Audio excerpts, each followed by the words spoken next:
வணக்கம் ஐயா. வணக்கம். வணக்கம். காரைக்கால் புதுச்சேரியில் உணவு பாதுகாப்புத்துறை அதிகாரியாக பயணிச்சுட்டு இருக்கீங்க. நிறைய செயல்பாடுகள் சிறப்பாக இருக்கிறது. உங்கள் மூலயமா மக்களுக்கு இந்த உணவுப் பொருளை பற்றி சில விளக்கங்கள் கொடுத்தா மக்கள் ஏற்றுக்கிட்டு அந்த படி நடக்கிறது நல்ல வாய்ப்பாக இருக்கும்.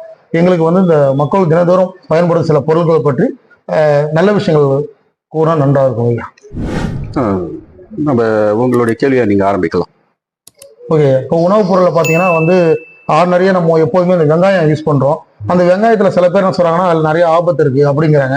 ஆனா வெங்காயம் அது சாப்பிட்டா நல்லதுதான் அப்படிங்கிறது பெரும்பாலும் மக்கள் சொல்றாங்க.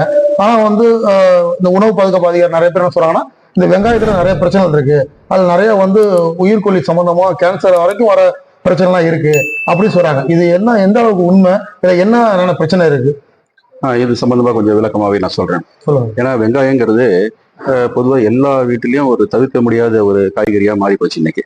அதனால ஒரு சாம்பார் வச்சாலோ, எந்த விதமான குழம்பு வச்சாலும், இல்லை ஒரு பொரியலோ கூட்டோ வச்சாலும் உங்களுக்கு வெங்காயம் இல்லாம சாத்தியம் இல்லை.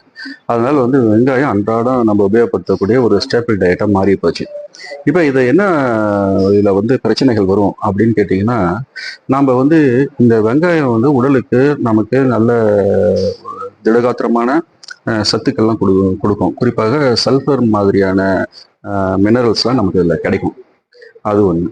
அடுத்தது இதில் என்ன பண்ணுவாங்கன்னா, பெரும்பாலான இடத்துல அது குறிப்பாக ஒரு கமர்ஷியல் எஸ்டாப்ளிஷ்மெண்ட், அதாவது ரெஸ்டாரண்ட்லையோ ஹோட்டல்ஸ்லையோ அல்லது சில உணவகங்கள்லையோ என்ன பண்ணுறாங்கன்னா, அந்த தோலை நீக்கிட்டு அதுக்கப்புறம் அதை சுத்தப்படுத்தாமல், அதாவது கழுவாமல் அப்படியே அதை நறுக்கி போட்டு உபயோகப்படுத்துகிறாங்க. இது ஒரு மாபெரும் தப்பு. குறிப்பாக நீங்கள் பார்த்தீங்கன்னா, சில வெங்காயத்திலாம் அப்படியே கருப்பு கருப்பாக அடையாவோ இல்லை வரி வரியாவோ ஒட்டிகிட்டு இருக்கும். அந்த வெங்காயத்தை உரிச்ச பிறகு பார்த்தீங்கன்னா தெரியும். சில சமயத்தில் வெங்காயம் அந்த தோல் மேலேயும் அந்த கருப்பான ஒரு ஆமாம் ஆமாம் அது பூஞ்சான் ஃபங்கஸ்ன்னு நம்ம சொல்லுவோம். இது என்னன்னு கேட்டிங்கன்னா, இந்த ஃபங்கஸ் என்ன ஆகுது கேட்டிங்கன்னா, அதை நம்ம கழுவாமல் சுத்தப்படுத்தாமல் நம்ம உணவுக்கு எடுத்துக்கும் போது அது சீரியஸான சில நோய்களை உருவாக்கும். அதில் குறிப்பாக இந்த கேன்சரை கூட காசக்கூடிய தன்மை அந்த கருப்பு ஃபங்கஸுக்கு இருக்கு. இப்போ நம்ம டெய்லி சாப்பிட்ற வெங்காயத்தில் சாப்பிட்டா கேன்சர் வராது வாய்ப்பு இருக்கு. கண்டிப்பாக. இது தொடர்ச்சியாக நீங்கள் கழுவாமலேயே சாப்பிட்றீங்கன்னு வச்சுக்கோங்க. இப்போ வீட்டிலேயே என்ன பண்ணுவாங்கன்னா, மேலே தோல் தானங்க மூடி இருக்கு, ஆனால் அதை நீக்கிட்டு நம்ம செய்யறோங்க, ஆனால் இது எதுக்கு இங்கே கழுவணும் அப்படிங்கிற நிறைய பேர் கேட்குறாங்க.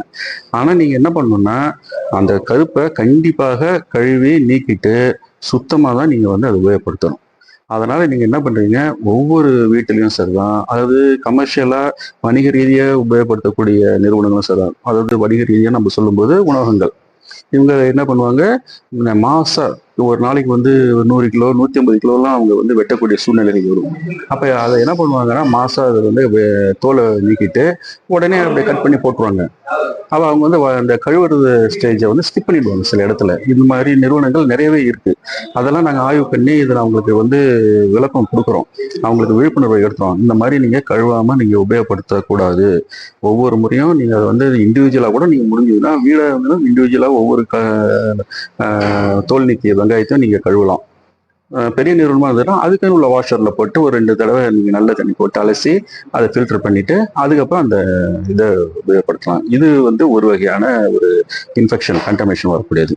இன்னொன்று என்னன்னு கேட்டிங்கன்னா, பயிராக வளரும் போதே பொதுவாக சில பூச்சிக்கொல்லி மருந்தெல்லாம் அடிப்பாங்க. இந்த பூச்சிக்கொல்லி மருந்து அந்த எஃப்எஸ்எஸ்ஐ என்ன அளவு நிர்ணயம் பண்ணியிருக்கோ அதுக்கு உள்ள அந்த பூச்சிக்கொல்லி எச்சங்கள் கண்டிப்பாக ஓரளவு 80% வரைக்கும் அது கழுவுற தண்ணியில போகிறதுக்கு வாய்ப்பு இருக்கு. அப்ப அதுல இருக்கக்கூடிய அந்த நச்சுத்தன்மை பெருமளவு குறைச்சிடலாம். சரி சார், அந்த கருப்பா இருக்குல்ல சார், அதுக்கு என்ன பேர் இருக்கு, அதனால என்ன பிரச்சனைகள் சார்? இல்ல அதான் அது பிளாக் ராட்னு சொல்லுவாங்க. பிளாக் ராட் அப்படின்னு சொல்லுவாங்க. நம்ம கரும்புல கூட நீங்க பார்க்கலாம், உள்ள சிவப்பா இருக்கும். அது ரெட் ராட்னு சொல்லுவோம். அது நீங்க சுவைத்து பார்த்தாங்களா அந்த இடம் ஒரு இனிப்பு தன்மை குறைவா இருக்கும், ஒரு மாதிரி சல்லுன்னு இருக்கும், உப்பு கச்ச மாதிரி. ஆமா, உப்பு கரிச்ச மாதிரியும் வரும். அது டேஸ்ட் ஒரு சுவையா இருக்காது, அந்த இனிப்புத்தன்மை அந்த இடத்துல இருக்காது, சல்லுன்னு இருக்கும். அந்த மாதிரி சிறு குழந்தைகள் விவரம் தெரியாம அதை கடிப்பாங்க, கடிச்சு பார்த்துட்டு இது நல்லா இல்லைம்பாங்க.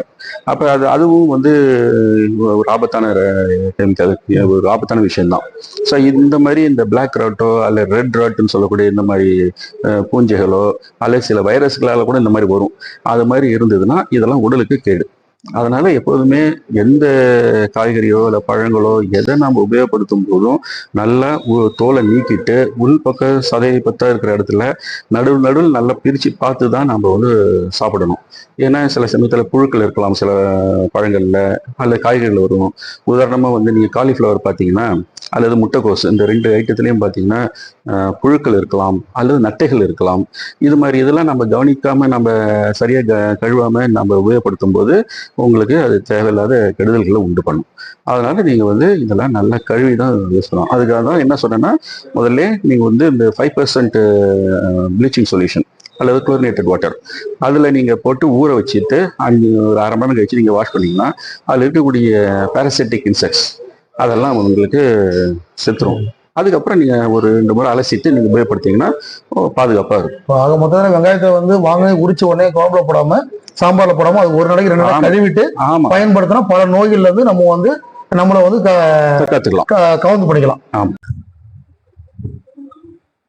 இப்போ நீங்க இந்த படத்துல பார்க்கக்கூடிய இந்த வெங்காயம் இருக்கு பாத்தீங்களா, அந்த கருப்பா படிமானம் இருக்கு பாருங்க, இதுதான் வந்து அந்த பூஞ்சை. இதை வந்து நம்ம ஆஸ்பிரிஜிலஸ் நைஜர்னு நம்ம சொல்லுவோம். இந்த பூஞ்சை தான் என்ன ஆகும்னு கேட்டீங்கன்னா உங்களுக்கு டைஜஸ்டிவ் ப்ராப்ளம்ஸு, அதுக்கப்புறம் உங்களுக்கு கண்ட்ரோல் பண்ணாம போகும்போது உடம்புல கொஞ்சம் கொஞ்சமா இது டெபாசிட் ஆகும்போது நாளடைவில் உங்களுக்கு கேன்சரையும் கொடுக்கக்கூடிய ஒரு அபாயகரமான ஒரு பூஞ்சை இது. அதனால நீங்க இந்த மாதிரி பூஞ்சை இருந்ததுன்னா நீங்க என்ன பண்ணணும், நல்லா கழுவிடணும். அதுக்கு மேலேயும் இருக்கிற மாதிரி உங்களுக்கு சந்தேகம் இருந்தா மேல உள்ள ஒரு லேயரை ரிமூவ் பண்ணிட்டு அதுக்கப்புறம் நீங்க வழக்கமா அந்த வெங்காயத்தை எப்படி உபயோகப்படுத்துவீங்களோ அதே மாதிரி நீங்க உபயோகப்படுத்திக்கலாம். நன்றி ஐயா. நன்றி.